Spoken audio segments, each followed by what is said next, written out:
प्रारंभ के सभी दर्शकों को मेरा नमस्कार। मेरा नाम है संदीप आर के सिंह और आज हमारे साथ श्री आनंद राजाध्यक्ष जी। सर, बहुत बहुत स्वागत आपका। कैसे हैं? ठीक, आप बताइए। दर्शकों, आपने जो है अक्सर आनंद राजाध्यक्ष सर को सुना होगा और इस्लाम पे इनकी गहन जानकारी है, गूढ़ जानकारी है। जैसे कई लोग होते हैं, रामचरितमानस में से चौपाइयां बड़े एप्ट समय पर कोट कर देते हैं, भगवद गीता के कुछ श्लोक बड़े एप्ट समय पर उद्धरण कर देते हैं। वैसे ही सर जो है कुरान से भी जो है और हदीसों से बड़े एप्ट समय पे कोटेशंस निकालते हैं कि exactly what Muslims think how Islam functions, जो अक्सर सारे हिंदुओं को जानकारी उतनी नहीं होती है। कि हम लोग उन्हें बड़ा मासूम और इंसान समझते हैं, पर बात कुछ और होती है। पर आज बात इस्लाम और मुसलमानों की नहीं है। मान लेते हैं उनका वो व्यवहार है, उनका एक सॉर्टेड वे ऑफ लाइफ है और उसमें हम और आप काफिर हैं और हमारा कत्ल किया जाना वाला है, सब ठीक है। तो आज बात हो रही है कि हिंदू समाज, अगर भारत की हम बात करें, आज कोशिश करेंगे भारत से बाहर ना जाए। ये चरित्र वैसे बाहर भी दिखता है, यूरोप में भी, अमेरिका में भी। पर आज हम हिंदू समाज की बात करें। हमने 47 देखा, अपने ही देश का, भारत माँ के टुकड़े होते हुए देखे और उसके सामने झुकने वाले लोग देखे, उस दुराग्रह के सामने। हम बंगाल देख रहे हैं, पश्चिम बंगाल की बात कर रहा हूँ, जहाँ पे ममता बनर्जी कम्युनिस्ट शासन में मरी झापी मैसाकर हो रहा है, 10-10 हजार हिंदू मारे सिर्फ हिंदू होने के नाम पे। हमने बांग्लादेश तो चल ही रहा है। हमने न सिर्फ जानो माल को लुटते हुए देखा, लिटरली, हमने अपनी संस्कृति को, कल्चर को बॉलीवुड के हाथों और मीडिया के हाथों जो है पूरी तरह ध्वस्त होते हुए देखा। और एक लंबे समय तक हिंदू समाज अपने आप को हिंदू कहने में शर्माता था, सेकुलर ही कहता था। ब्रिटिशर्स के साथ साथ देने वाले हमने हिंदू देखे, आईएएस अधिकारी, आईसीएस अधिकारी, जो आईसीएस थे वही आईएएस हो गए रातों रात। और बाकी आनंद सर का एक कहना, पॉलिटिकल अभी नहीं चलते हैं। तो हमारा हिंदू समाज है बहुत सारी और हजारों साल से देख ही रहा है। आज संभल सर्वे की बात हो रही है तो स्वाति गोयल शर्मा जी का इंटरव्यू था, वो बता रही कि लोगों की मेमोरी में है कि वहां पर मंदिर था, हरिहर मंदिर था। लोकगीतों में हमेशा से जो है हजारों साल के इतिहास की कहानियां रही हैं, तो लोग याद भी रखते हैं, इसमें कोई डाउट नहीं। पर हम देखते हैं कि फिर भी हिंदू समाज में कुछ एक ऐसी जो कमी दिखती है जिसकी वजह से वो सिकुड़ता जा रहा है, कम होता जा रहा है, सरवाइव कर रहा है, सरवाइव किया है। बहुत बड़ी ताकतें हैं अंदर, उसको भी हम डिस्कस करेंगे कि हमारी ताकतें क्या हैं। पर आजकल हम यह भी देख रहे हैं कि हिंदू समाज के ही लोग, जो राष्ट्रवादी विचारधारा के ही हैं, वो अपने नेतृत्व को कोसने में उनका बहुत एनर्जी लगता है। और ये नेतृत्व को कोसना जो है, ये किसी काम पर या उसके किसी गलती पर नहीं होता है, ये व्यक्ति विशेष हो गया है। जैसे विपक्ष का सारा फोकस मोदी पे रहता है कि मोदी अगर हट जाएगा तो बाकी को तो हम देख लेंगे, क्योंकि उनको भी पता है कि भाजपा को उन्होंने डील कर लिया था अटल जी और अडवाणी जी के टाइम में, भाजपा को भी सेकुलर बना दिया था, दिल्ली वाली बना ही दिया था। पर एक इंसान बाहर से आता है, वो वैसे भी बिना विधायक बने पहली बार सीएम बन जाता है, तो शायद ये भी था कि उनकी ग्रूमिंग विधायक वाले जोन में नहीं हुई थी, इसलिए वो एक डिफरेंट थॉट प्रोसेस अपना लाकर इंप्लीमेंट कर सकते थे। तो that person becomes N PM and rest is history, इसमें डाउट नहीं है। पर उस आदमी को भी हम लोगों को कोसते हुए देख रहे हैं, और कोसने वाले ये कहते हैं कि हम प्रेशर बना रहे हैं, हम ये कर रहे हैं, हम वो कर रहे हैं, बट वो हर चीज में पिन पॉइंट कर रहे हैं और आजकल उनको भी सही कुछ दिख नहीं रहा है। आनंद सर, अपने ही लीडरशिप को खींच लेना, जबकि आपके पास बहुत सारे ऑप्शंस नहीं है, इवन विद इन भाजपा आपके पास बहुत ऑप्शंस नहीं है। How do you see this particular, do you see this is a trait of Hinduism, जिससे हजारों साल से नुकसान हुआ है कि अपने ही अंदर कोई मजबूत नेता पैदा हुआ तो हमने उसी को पकड़ के नीचे खींच दिया, ताकि कोई और मजबूत नेता न पनप पाया हो तो भाई बाहर से आने वाला वही राज करेगा, क्योंकि वो ज्यादा मजबूती दिखाता है। आनंद सर, व्हाट डू यू से? नहीं, this is a, you can say, genetic stupidity of Hindus. Okay, one section ये of चीज, Hindus, right? दिस सेक्शन, मतलब ये जो सेक्शन है, ये सारे हिंदुओं के लिए स्पोक्समैन बन जाता है।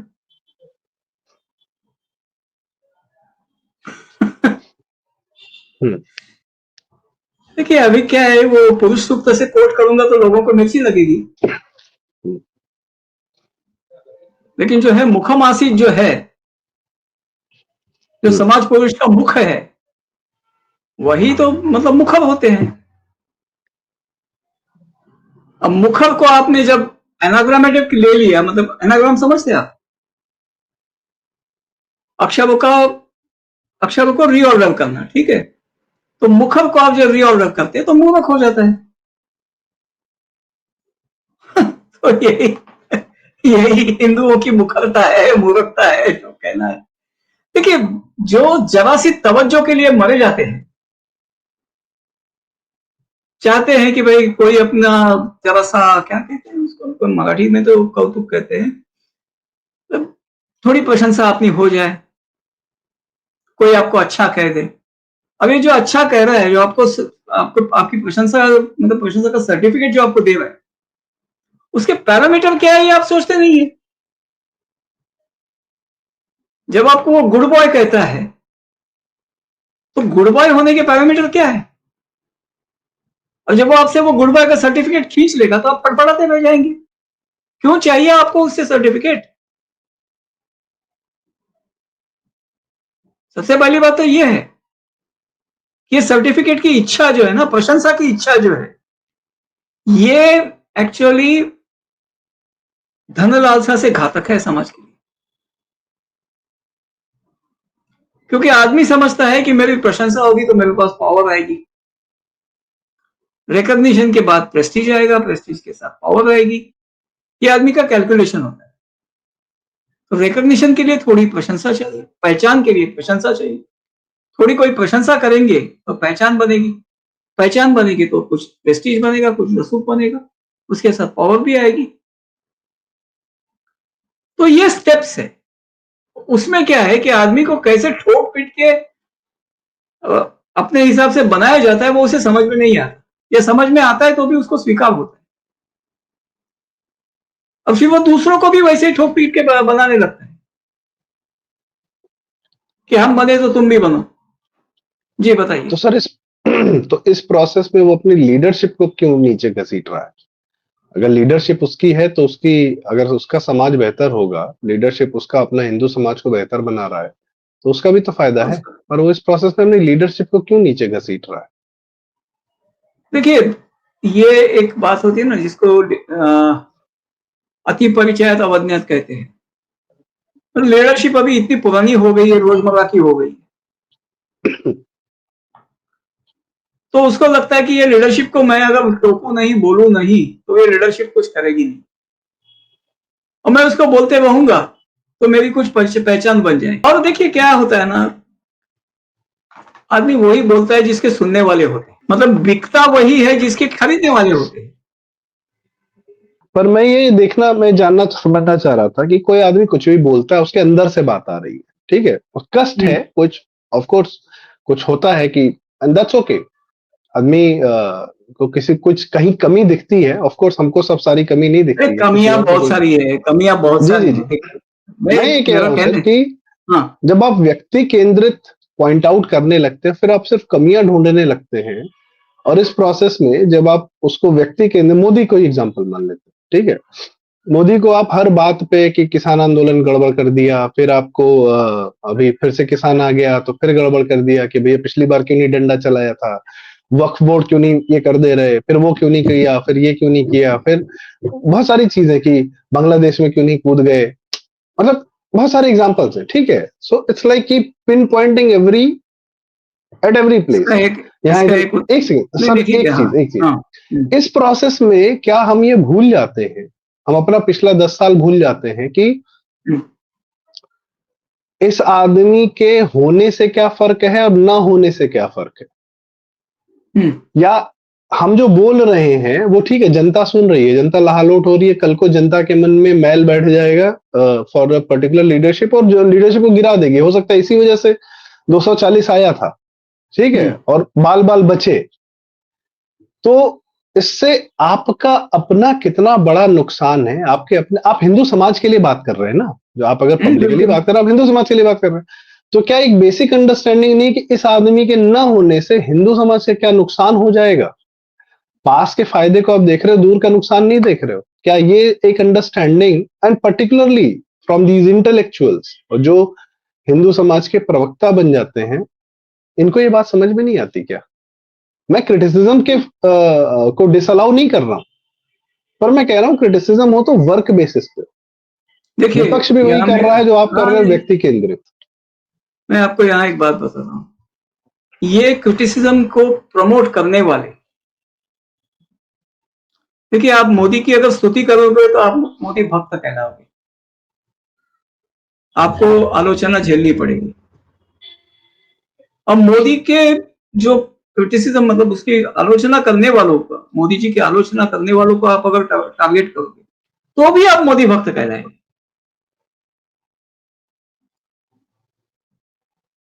ये मैं एक देखिए, एग्जांपल जी, एक मिनट, बात क्या होती है कि क्योंकि मोदी जी अपने क्रिटिक्स पर हंटर नहीं चला रहे, जैसा हंटर विपक्षी चला रहे हैं, जहां भी सत्ता में है चला रहे हैं। अब अर्नब जैसे एडिटर को उठाकर उसके साथ जो दुर्व्यवहार किया गया, मोदी जी के इसमें तो दिल्ली में कहीं किसी के साथ हुआ क्या? अच्छा, अजित भारती को उठाने के लिए कर्नाटक की पुलिस आ गई थी, ज्यूरिसडिक्शन क्या था उनका, लेकिन आ गई थी। याद है ना सर आपको? तेजिंदर बग्गा को तेजेंद्र उठा लिया था पंजाब को, पुलिस हाँ, ने, पंजाब पुलिस ने, हरियाणा हाँ, तो पुलिस ने एक्चुअली बचाया। वही तो कह रहा हूं कि उनका ज्यूरिसडिक्शन क्या था। ये तो it was an outright criminal act, लेकिन उठा के ले पंजाब गए। देखिए, उठा के ले गए। अब क्या होता है कि उसके लिए फिर आप, मतलब वहां जाके तेजेंद्र को 4-5 लात घूंसे मारे, उसकी हिम्मत तो तोड़ देंगे ना उस वायलेंस से। उसके बाद बोलने के लिए वो लड़खड़ाएगा। बेसिकली वरना जब तक लात घूंसे पड़े नहीं है, वायलेंस झेला नहीं है, उसके बाद वायलेंस झेलने के बाद भी आदमी बोलता है तो वो स्पिरिट है। वायलेंस झेलने के बाद कई सारे लोग जो है ना दब जाते हैं, वायलेंस से डर जाते हैं। बहुत कम लोग होते हैं जो वायलेंस झेल के भी बोलेंगे, नहीं तो वो मार के डर से ही उनकी दुखी बन जाती है। तो मान लीजिए कि तेजेंद्र है, अजीत भारती है, अभी उनको उठाकर कोई ले जाए और अच्छा सा भुगता बना दे, जिंदा रखे, कुछ बाकी ना, परमानेंट डैमेज ना करे, लेकिन अच्छे से खिला दे, ठीक है। उसके बाद क्या है, मैं गारंटी नहीं दे सकता कि वो लोग उसी उत्साह से बोलेंगे। अच्छा, उसके लिए आप किसको जिम्मेदार मानोगे? आपको पता है कि आपको जिस कांस्टेबल ने लपड़ मारे हैं, आपको एक्चुअली लपड़ मारने वाले को आप कोई सजा नहीं दिला सकते। सॉरी, आपको एक्चुअली लपड़ मरवाने वाले को आप कोई सजा नहीं दिला सकते। सर एक और एग्जांपल है, रचित है सब नहीं, लोग हाँ, तंत्र वाले, वही उसके साथ भी वही। तो तेजिंदर तो कितने बच दिन गए थे, रचित को तो रचित लेके गए थे ये लोग। को लेके गए, कितने दिन एक रखा महीना उसको। गायब, एक हाँ, महीना गायब, हाँ, तो सिर्फ ये इसलिए जो कि है, केजरीवाल के बेटे पे एक वीडियो बना दिया था। तो वही बात करो, उठा के ले जाना, ये बात अपने आप में बहुत क्लियर है। तो बीजेपी वाले ऐसा कुछ नहीं कर रहे, इनकी इनकी जड़ें नहीं खोद रहे हैं। और जो क्रिटिसाइज करता है ना, देखिए, बच्चा होता है ना छोटा, नया नया बेबी स्टेप्स जो लेता है, तो वो जो कुछ करता है, बड़े करते हैं उसको बोलते हैं कर कर कर बेटा, कर कर, फिर वो और कूदता है। तो ये ट्रोलर्स जो है, ये वैसे ही है, प्रशंसा के भूखे हैं। तो कोई उनका आकर कहता है कि भाई आपने तो बहुत अच्छा, क्या धोया, क्या ये किया, क्या वो किया, बस ये और साबुन रगड़ने लगते हैं, क्या धोया बोला तो। सर पर बात इतनी भी मुझे नहीं लगती, क्योंकि मैं एक और एग्जांपल देना चाहता हूँ। एक पत्रकार हैं, अब हैं कि नहीं है, थे, मैं नाम नहीं लेना चाह रहा हूँ, वो ऑफ कोर्स उन्होंने बड़ी एक किताब भी लिखी थी मोदी जी के 2002 से लेकर अच्छा, ठीक है। 2012 तक। हाँ, यू नो, ठीक है। So when no one was really writing the entire sign कि मोदी जी के साथ क्या क्या क्या क्या क्या 2002 से 2012 तक या 13-14 तक सोनिया गांधी ने देखिए, किस प्रकार से उनको फंसाने का, सर मैं बता रहा नहीं, हूँ, मैं जानता हूँ। वो वहां से, सर सुनिए तो, वो वहां से अभी परसों नरसों मैंने उनका गलती से एक वीडियो देख लिया कि इनका पूर्वजन्म देख भाई रहे थे। इनका मोदी जी का पुनर्जन्म जो है, पूर्वजन्म, मोदी जी ये पूर्व जन्म में, हाँ, हाँ सॉरी, ये पूर्व जन्म में सर सैयद अहमद खां थे। अब बाकायदा अरे एक्सप्लेन किया जा रहा है पीपीटी बना के। सैयद अहमद खां थे, तो किसी आई एम मुसलमान को टेलिंग यू पूछिए सर। कि नहीं, अगर वो सैयद अहमद खां थे तो किसी मुसलमान को पूछिए भाई, उनका पुनर्जन्म हो सकता है क्या? लेकिन देखिए, यहां कोई मुसलमान उनको टोकने नहीं आएगा। क्यों नहीं आएगा? क्योंकि मोदी जी की निंदा हो रही है। ये बेसिक प्रश्न है कि वो सैयद अहमद खान थे। आप अभी एक मिनट, आप अभी एक बात बताइए, आप बोलेंगे भाई ये बागेश्वर धाम जो है, बागेश्वर धाम महाराज जो है, ठीक है, आप उनको किसी मुस्लिम का पुनर्जन्म बताइए, टूट पड़ेंगे आप पर। सहमत है आप? बिल्कुल सही। भले ही मतलब आप उनको भले रसखान का पुनर्जन्म बताइए, लेकिन टूट पड़ेंगे आप पर कि इनका इस्लाम में पुनर्जन्म होता नहीं है। आप कैसे बोले, ये कैसे बोले, वो कैसे बोले? तो आप ये सैयद अहमद खान को आपने जब मोदी जी को जब आपने सैयद अहमद का पुनर्जन्म बताया, तो वो आप चुप क्यों थे? क्योंकि मोदी जी की निंदा हो रही थी, आपको मजा आ रहा था। सर सैयद अहमद खान को इस्लाम से खारिज कर दिया। वो बेचारे कब्र में आराम फरमा रहे हैं, आखिरत का इंतजार कर रहे हैं, उनका पुनर्जन्म करा दिया। बताइए सर, जहां आत्मा आती है ना पुनर्जन्म, रूह थोड़ी आती है सर पुनर्जन्म के लिए। अब आई एम सेइंग कि होता क्या है, व्हेन यू इवन, जब आप इतनी बड़ी बकलोली भी करते हैं, हाँ, उसके भी टेकर्स हैं, हाँ, उसको भी मान लेने वाले लोग हैं। देखिए, you are endorsing what I said कि जिसके खरीदार है वही चीज तो बेची जाती है। और तो यहाँ देखिए, यहाँ क्या है, यहाँ जैसे मैंने बोला ना कि बच्चा जब जैसे चलता है, अरे अरे अरे अरे हमने नहीं देखा, वो बैठ गया बच्चा, अरे सोनू चलता है, हमने देखा ही नहीं, कैसा चला सोनू? फिर सोनू उठ के फिर से चलने लगता है। ठीक है सर, ये सब ऐसी बातें। एक कारण मान सकता हूं कि आत्म प्रशंसा के चक्कर में आदमी ये कर रहा है कि उसको प्रशंसा मिल रही है, वो कर रहा है, ठीक है। लेकिन एक बार ये मान लेते, एक एस्पेक्ट मान लेता हूँ। दर्शकों, हमारी ये चर्चा आज बड़ी लंबी रही, तो दर्शकों इस पॉइंट पर आज हम इस चर्चा को भी विराम देते हैं और हम इसका एक नेक्स्ट पार्ट आपके सामने अगले दिन प्रस्तुत करेंगे। चर्चा बड़ी लंबी है, जरूरी है, काम की बातें की गई हैं, तो आप अगला पार्ट भी जरूर देखें, ये हमारी रिक्वेस्ट है। और ये अगला पार्ट आपको इमीडिएटली कल रिलीज हो जाएगा। तो आनंद सर, बहुत बहुत धन्यवाद, आपने बड़ी सारी काम की बातें बताई।